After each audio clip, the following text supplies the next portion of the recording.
Madame, messieurs, bonjour, bonsoir, ça dépend de l'heure à laquelle vous allez nous suivre. Bienvenue dans cette émission Dis-moi tout. Aujourd'hui, nous allons nous focaliser sur la marche, n'est-ce pas, qui était organisée le 18 janvier dernier dans la ville de Lubumbashi. Une marche organisée par le parti politique FBC de Néné Nkoulou Ilunga. Une marche qui a été réprimée par les forces de sécurité, la police nationale congolaise. Vous aurez plus de détails dans cette émission avec mon invité. Il s'agit bien de Verlaine Mulunda. Il est pratiquement le communicateur de ce parti politique, qui est un parti politique qui fait partie, n'est-ce pas, du Front commun pour le Congo. Verlaine Mulunda, bienvenue sur ce plateau. Merci et merci pour votre invitation dans cette émission. Voilà, avec vous, nous allons parler de cette situation, n'est-ce pas, qui a prévalu il y a quelques jours dans la ville de Lubumbashi, la marche que vous avez organisée. Mais avant n'est-ce pas, d'en parler, je vais vous poser une question. Votre réaction par rapport à la pénurie du carburant dans la ville de Lubumbashi et peut-être dans le Katanga? Oui, d'ailleurs là, en prenant le taxi vers la ville, le centre-ville, oui, et puis vers ici, et j'ai analysé quelque chose. Ok. Où actuellement, c'est maintenant la population qui est en train maintenant d'en bâtir. Parce que la hausse de prix du carburant, oui, ça ne touche pas les chauffeurs ou les opérateurs économiques dans le secteur oui, du carburant. Oui. Mais c'est devenu maintenant la population qui en pâtisse. Oui. Parce que prenons par exemple, je pris les taxis de la Jicamine vers le centre-ville, 1500. Et centre-ville vers ici, 1500. Donc le 1500, c'est comme ce qui dirait... aller-retour avant. Oui, donc c'est... Maintenant, la population qui est en train d'acheter les carburants pour les chauffeurs ou bien pour les opérateurs économiques qui sont dans les secteurs des hydrocarbures, des transports. Oui. Donc, dans cette manière-là. Oui. Et si la population, que d'ailleurs je vais profiter, les gouvernements, ce qu'ils devraient faire, ils devraient donc faire semblant des dettes que les opérateurs économiques ont, oui, faire semblant de ça et chercher dans quelle manière pour les suivre, afin de régulariser leurs dettes. Oui. Mais de l'autre côté, ils les laissent en train de travailler pour que la population puisse se retrouver. Parce que là, c'est la vie sociale qui est dérangée. Vraiment.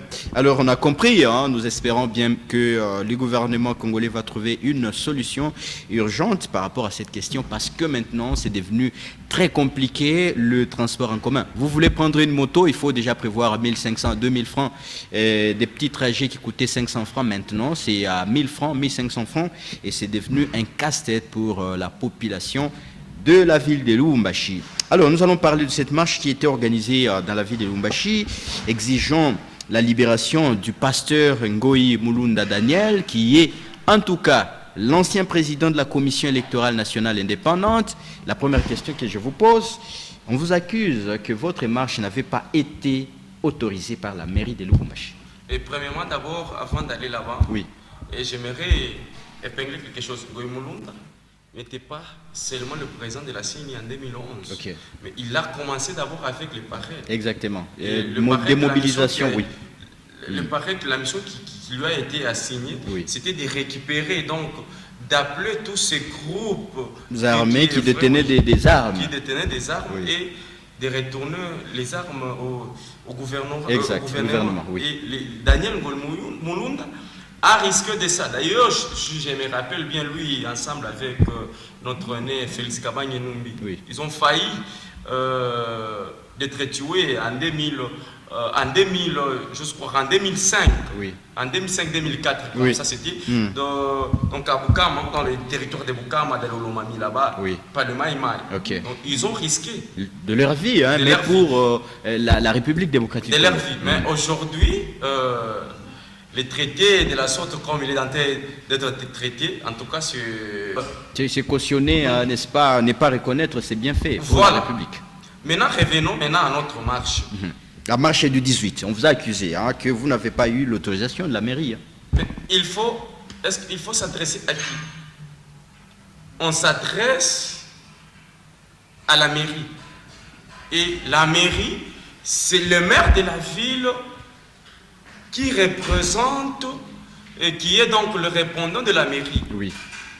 Nous avions adressé, je vous ai envoyé ici. Nous avons déjà cette lettre qui a été adressée par le maire de la ville. Oui. Oui, par la FBC. Exact. Et les gouverneurs de la province, voire même au niveau national, à la présidence de la République, oui. Au ministère de l'Intérieur au niveau national, tous ont été saisis en copie. Exactement. Et la marche a été autorisée.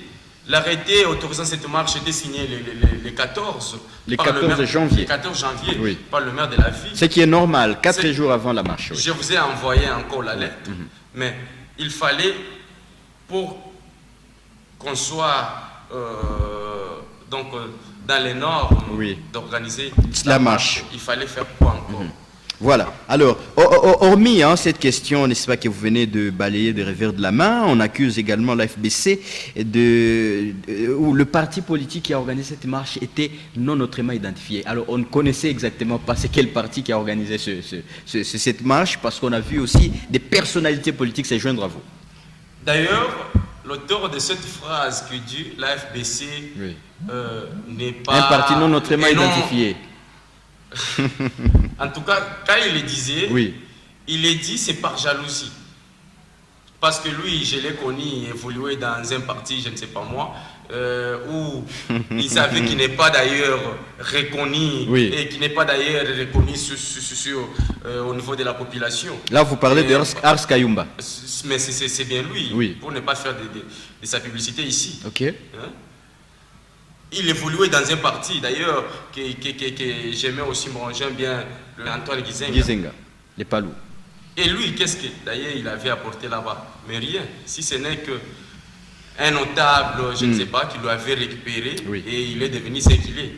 Et quand il dit un parti non autrement identifié, notre parti est bel et bien identifié.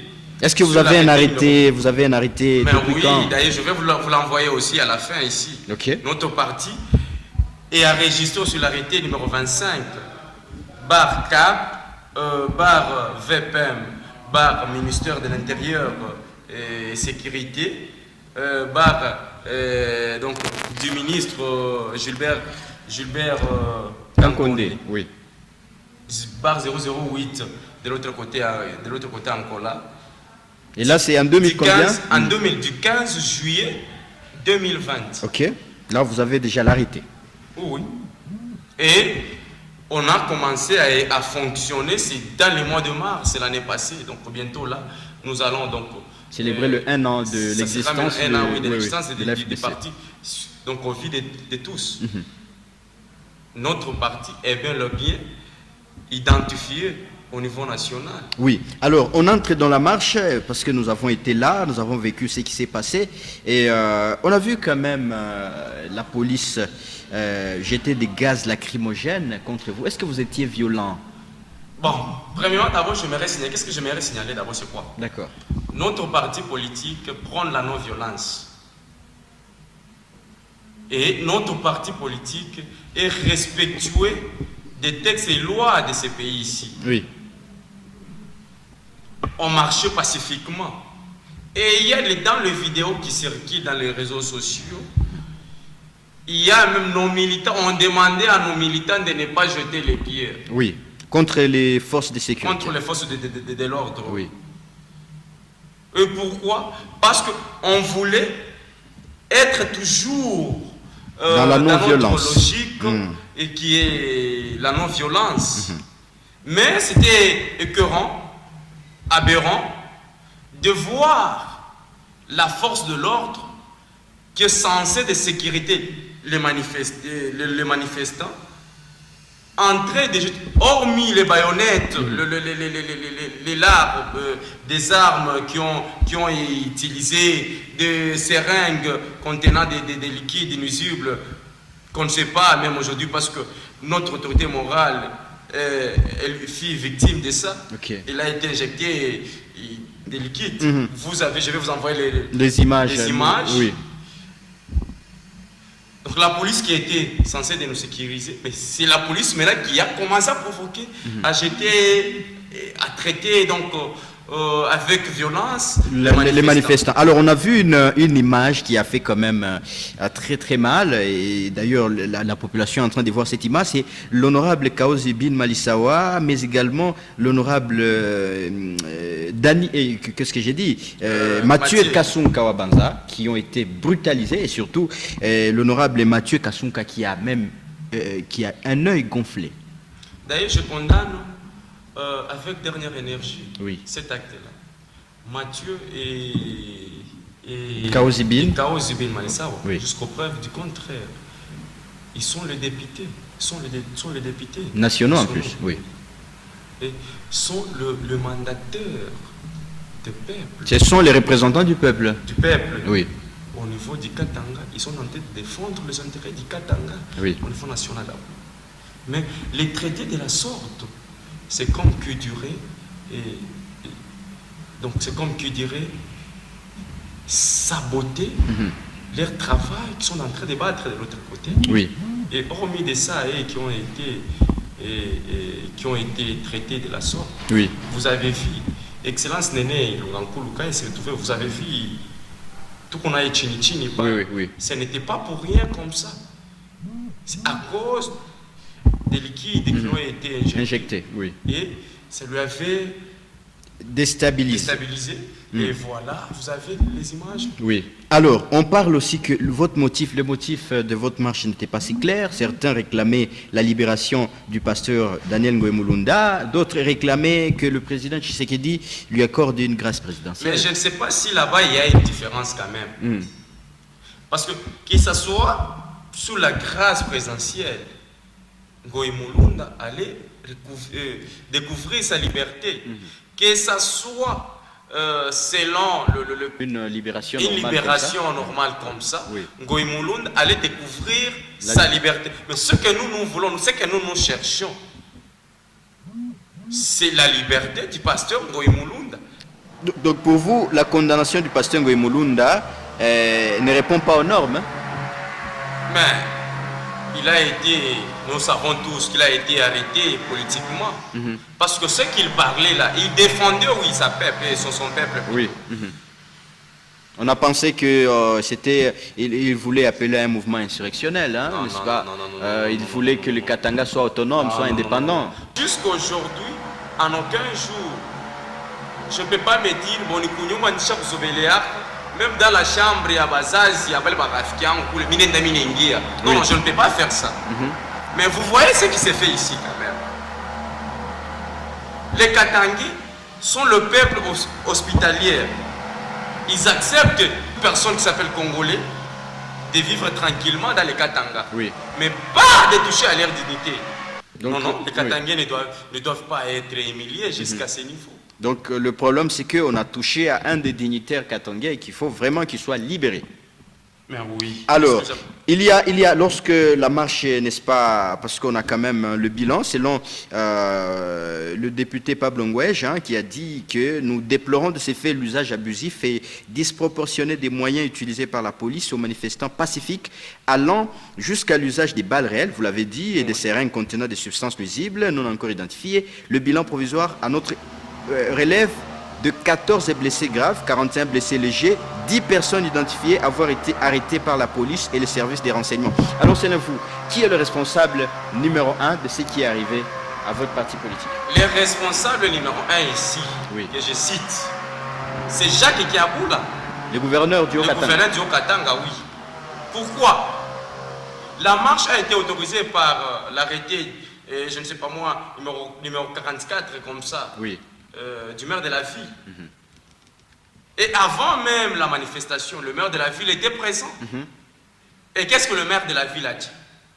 Moi, j'ai déjà autorisé, mais le reste, ça ne m'engage pas. Et après quelques minutes, c'est le ministre provincial de l'Intérieur qui arrive aussi. Et après son départ, ce sont maintenant la force de l'ordre qui a... c'est la force de l'ordre maintenant qui a commencé a maltraité les manifestants. Oui. Qu'est-ce qu'on peut dire par là? Donc, politiquement, donc l'arrivée du ministre de l'Intérieur, c'était pour signaler aux policiers qu'il faut déjà de traquer les manifestants.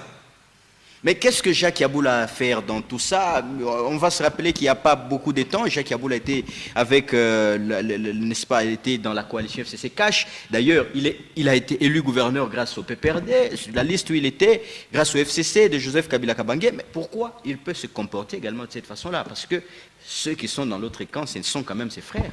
De tout ce temps ici, d'ailleurs, c'est ce qui est déplorable. Parce que notre cause qui nous avait amenés dans la rue, qui nous avait poussés dans la rue, c'était pour la libération de notre frère, notre père, notre oncle, Daniel Ngoïmoulunda Nyanga, et qui n'est pas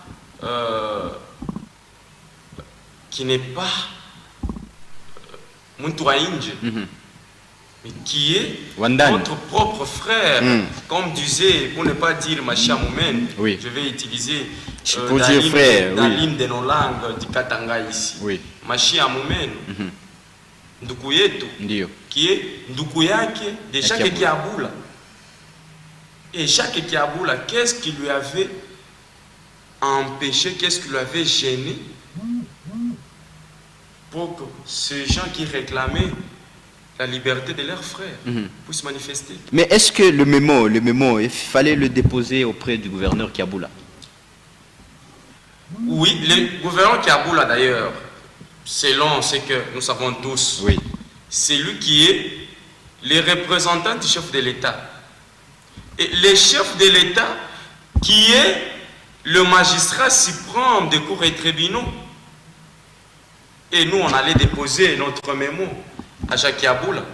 Et Jacques Yaboula, à son tour, devrait aussi le déposer à la présidence, auprès du président de la République, qui lui représente au niveau de la province. Oui, mais le communiqué du porte-parole ne veut pas entendre cette façon de faire. Hein. Pour lui, il ne fallait même pas aller le déposer là-bas. Hein. Il fallait déposer ça à qui? Il ne l'a pas signifié lui-même, il n'a pas signifié. Il a dit que, en tout cas, le gouvernement provincial n'étant pas habilité à autoriser une marche et n'ayant aucun pouvoir sur les affaires judiciaires, ni sur l'éligibilité des candidats à la grâce présidentielle, il appelle toute la population calme. La réaction du gouvernement provincial. La marche, ce n'est pas les gouverneurs qui autorisent une marche dans une ville. C'est les maires de la ville qui autorisent. C'est pas le gouvernement provincial. Non, non. Et nous, on s'est adressé à la mairie, donc auprès du maire de la ville, et les gouverneurs et tous les autorités étaient saisis en copie. Et à Kiaboula, on allait déposer les mémos à Kiaboula, c'est pas celui qui est le représentant du chef de l'État. Et dans nos têtes, ce n'était pas que Kiaboula puisse libérer Daniel Ngoïmoulunda parce que il n'a pas compétence de libérer Ngoïmoulunda. Donc lui ne devait que réceptionner la lettre. Réceptionner et donner à qui les droits, qui est le président de la République. Effectivement. Alors, il y a quand même le panel les panels, hein, n'est-ce pas, des membres de la société civile qui demandent que Jacques Yaboula puisse démissionner de ses fonctions de gouverneur du Haut-Katanga pour ce qu'il a commis, parce que celui qui est pointé du doigt comme l'autorité numéro 1 de ce qui est arrivé. D'ailleurs, oui.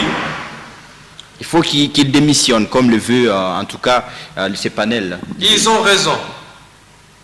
Ils ont raison comment? Parce que j'aimerais d'abord ramener le peuple au Katangé, ou le peuple katangé en général, la conscience.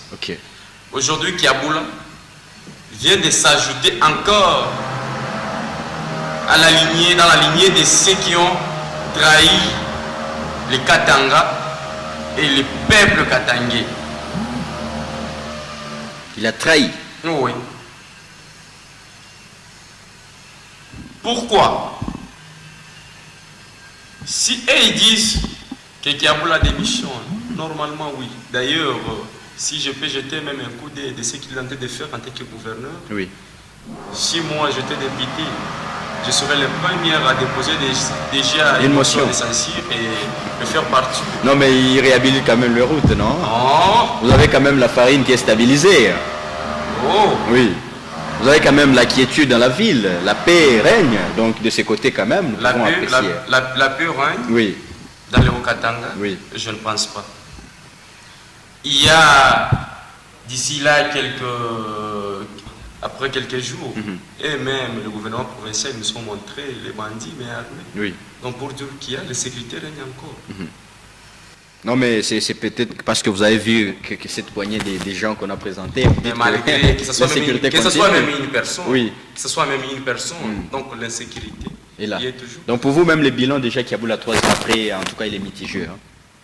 Bon, d'ailleurs, quand vous dites mitigé, c'est comme s'il a fait quelque chose de bon et de l'autre côté. Verlaine Mulunda. Ce sont les routes qui. On a chaussée des Kassenga, n'est-ce pas, ex-chaussée, et le boulevard Fachi. La population a besoin des routes? Non. Il y a tant de secteurs que les gens qui n'ont pas encore touché. Ça, c'est bien que sur le plan infrastructure. Oui. Il a déjà attribué, il y a combien de ministères que lui-même a déjà attribué, qui nous parle de chaque ministère, qu'est-ce qu'il a déjà fait. Vraiment. Alors, nous continuons avec notre émission, mesdames et messieurs. Je vous rappelle que nous sommes en train d'analyser, n'est-ce pas, la marche de l'AFBC qui était organisée le 18 janvier dernier à Lubumbashi. Alors, une marche qui a été réprimée par les forces de l'ordre, la police. Il y a eu, n'est-ce pas, beaucoup de blessés, en tout cas, et la population était en débandade ces jours-là. Et pourtant, la marche était dite pacifique et n'avait pour objectif que de réclamer la libération du pasteur Daniel Ngoï Mulunda. On le rappelle, qui fut ancien président de la Commission électorale nationale indépendante, mais également celui qui assumait les fonctions de coordonnateur du PAREC, ces projets-là qui étaient censés prendre les armes, n'est-ce pas, à l'échange des vélos ou même de l'argent. Voilà. Alors nous continuons avec notre émission. Vous l'avez dit que les responsables de tout ce qui est arrivé, n'est-ce pas, à votre parti politique, c'est Jacques Kiaboula Katoué, le gouverneur, qui, nous les rappelons aussi, qu'il n'y a pas longtemps qu'il était avec Joseph Kabila Kabange, mais maintenant il est dans l'Union sacrée. Alors, une autre question, c'est celle qui concerne l'archevêque métropolitain de Kinshasa, l'archevêque Fulgence Mouteba, qui demande aussi qu'il y ait une enquête internationale, oui, de Lubumbashi, voilà, qui demande qu'il y ait une enquête internationale pour savoir les responsables numéro 1, même si, pour vous, vous le connaissez déjà, mais on demande qu'il y ait quand même une enquête. D'ailleurs, oui, pour votre gouvernement, pour votre information, oui. Il y avait... La presse y était. Exactement, il y a même des journalistes qui avaient été arrêtés. Hein. Oh oui. Oui. En dehors de ça, le VEC, d'ailleurs, je salue les démarches ou sa proposition. Oui. Pour qu'il y ait une enquête et savoir les auteurs, n'est-ce pas, de rétablir la répression de cette marche. Oui. Il a raison. Alors, que comptez-vous faire maintenant que la première marche n'a pas abouti? Qu'est-ce que l'AFBC compte faire pour que votre mémo puisse arriver à qui des droits? Ok. On ne va pas s'arrêter par ici. D'ailleurs, lorsqu'on s'engage en politique, on s'engage c'est pour la population. Oui. Pour l'intérêt de notre pays. Exact. Donc, à ce qui concerne l'intérêt de notre pays, nous avons accepté de mourir pour l'intérêt, pour la cause noble de notre pays. À ce qui concerne la libération de Daniel Ngoï Mulunda, il y a encore une marche qui est projetée ultérieurement et nous allons marcher jusqu'à tel point que notre frère puisse couvrir la liberté. Mais il ne lui reste qu'une année et quelques mois. Malgré même parce qu'il est pour 3 ans. Même s'il restait 3 jours. Oui. Même s'il restait 3 jours. Vous allez vous battre toujours pour réclamer sa libération. On a vu dans ces pays ici, ceux qui ont détourné des millions et des millions pour ces pays ici, qui sont en liberté. Qui ont même adhéré à l'Union sacrée, comme Willy Bakunga. Donc d'ailleurs, quand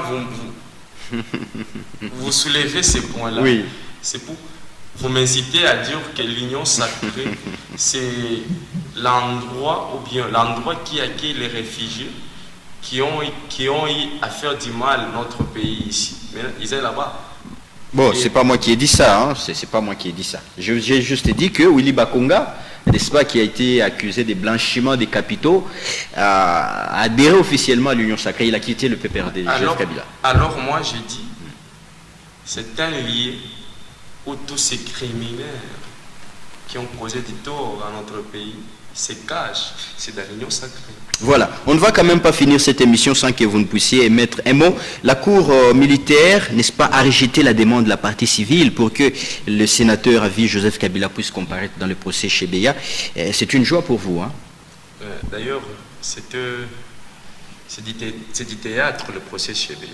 Mais c'est Paul Moulamboy qui avait demandé que le Raïs puisse comparaître. C'est ce que j'ai dit ici, que oui. C'est Paul Moulamboy. Oui. Qu'il ait dit, je ne sais pas moi, pas l'ivresse, parce qu'on avait donné quelque chose et il fallait pas parler de n'importe quoi. Oui. Parler de n'importe quoi pour saboter, pour tenir l'image du sénateur à vie. Mais sinon, le sénateur à vie, il n'est pas le moindre. D'ailleurs, dans tous ceux qui se rencontrent de l'autre côté, oui. Il n'est rien pour rien. Donc il n'est impliqué ni de près ni de loin dans cette affaire de Chebea. Tel que vous le voyez, tout ce qu'on lui colle là, moi j'ai toujours dit, attends, il est en vrai, il n'a pas un bâtiment, vous allez dire toujours que c'est Kabila qui était derrière cette troupe-là. Vraiment. Alors Verlaine Mulunda, en tout cas, vous avez été brillant sur ces plateaux, mais on va vous accorder quand même un mot, n'est-ce pas, quelques minutes pour que vous puissiez adresser un grand message à toute la population qui vous suit à travers le monde en rapport avec la FBC. Ok. Chers Congolaises et Congolaises, nous vous demandons, nous c'est la FBC, l'Alliance des forces pour le bien-être, l'Alliance des forces pour le bien-être des Congolais, la FBC est là pour, on a bon lutté pour la démocratie. Mais il semble, malgré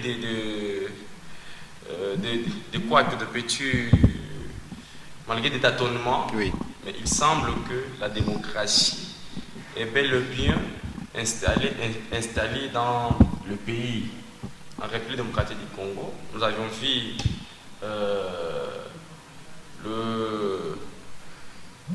donc la cérémonie pacifique passation pacifique.